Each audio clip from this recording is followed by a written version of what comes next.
Moi, la Corée, ça m'a changé mon point de vue par rapport au restaurant et par rapport à la beauté physique. Ok. Choses différentes. Mais ces deux choses, en fait, ils ont une façon de voir de concevoir la vie et la beauté physique et le restaurant totalement opposés à la France. Beauté physique, en France, si t'es bronzé, c'est un signe de. A priori, bah, t'as envie de passer des vacances à la plage, tout va bien, t'as une bonne vie, tout ça. Donc, on aime bien les gens qui sont bronzés. En Corée, c'est l'inverse. Si, c'est comme les pays asiatiques, si t'es blanc, c'est super bien, parce que c'est-à-dire que plus souvent t'es pas ouvrier, et donc le standard de beauté est différent de la France. Perso, j'avais jamais été un grand fan du bronzage de base, même si je passe beaucoup de temps à la mer. Mais être en Corée m'a permis de me libérer par rapport à ça, puisque c'est totalement opposé, donc tu comprends que c'est purement sociétal, culturel, c'est une norme conventionnelle, mais en fait tu choisis ce que tu as envie de valoriser comme étant beau ou non. Et à partir de là, je me suis dit, plus rien à faire, j'ai vu les mauvais mots sur le regard, plus rien à faire de ça pour moi et pour les autres, chacun fait ce qu'il veut, et vraiment, ça m'a totalement libéré du poids, il faut être bon, rien à faire. Et vous pouvez être blanc comme neige, bah, c'est pas un problème du tout. Et c'est la même chose pour les restaurants, mais différemment, c'est qu'en France, il faut qu'il y ait une expérience, pareil, plus tu es dans la qualité du restaurant étoilé, c'est content.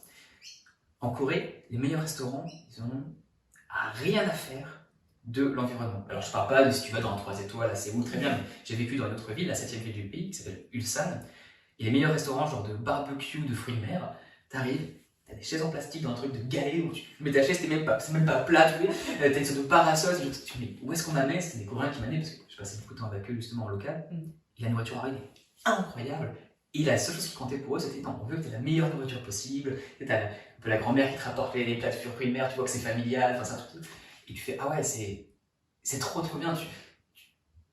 Tu enlèves beaucoup de conceptions pareil, culturelles sur le comment ça doit être, comment c'est censé être bien un restaurant. Ah non, tu peux avoir un très bon moment en étant avec tes amis, juste en mangeant de la nourriture incroyable, même si c'est un peu bancal, oui, c'est pas vrai, mais c'est pas grave. Ils sont plus concentrés sur la nourriture en elle-même que l'expérience. C'est ça. C'est génial. Dans la ville où j'étais, et ces changements-là, qui peuvent paraître anecdotiques, mais en fait, c'est une cumulation de petites choses qui te font voir la vie différemment, puisque tu vas déconstruire ce que les normes françaises t'ont apprises, qui est très bien par ailleurs, mais tu peux choisir.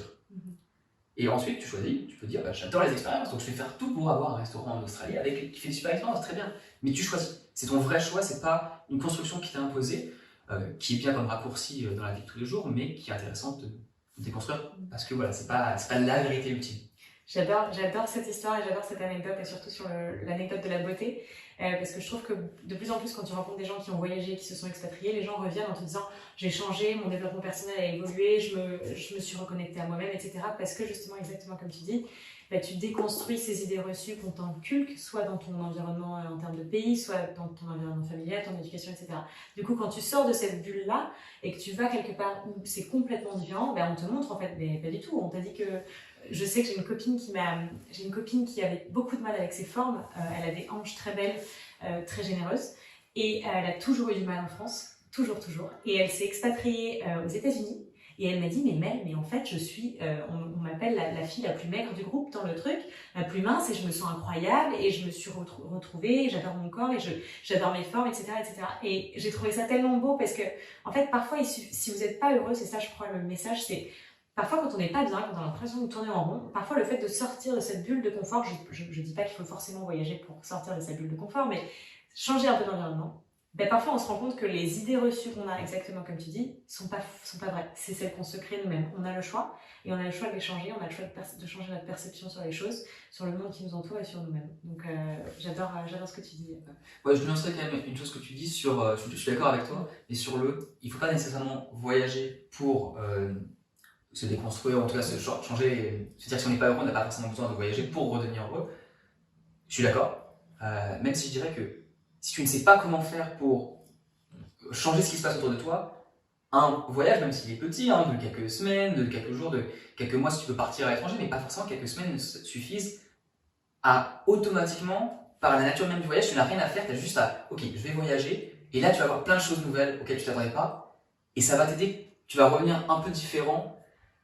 Mais t'as pas besoin d'avoir cette charge mentale de qu'est-ce que je dois faire pour être différent, est-ce que je dois lire 3 livres par semaine, est-ce que je dois me lever à 5h du matin. Non, juste, tu dis, mais je vais prendre 2 semaines de vacances dans un pays que je ne connais absolument pas, qui est totalement différent, que ce soit en Asie du Sud-Est, en Amérique du Sud, en Amérique, peu importe ce que tu as envie de faire. Et quoi qu'il arrive, tu vas revenir en étant un peu changé, et ça se trouve, tu auras trouvé des solutions de manière totalement différente à ce à quoi tu t'attendais. Donc je trouve que le voyage c'est un facilitateur de bonheur dans ce sens-là. C'est vrai, complètement là-dessus.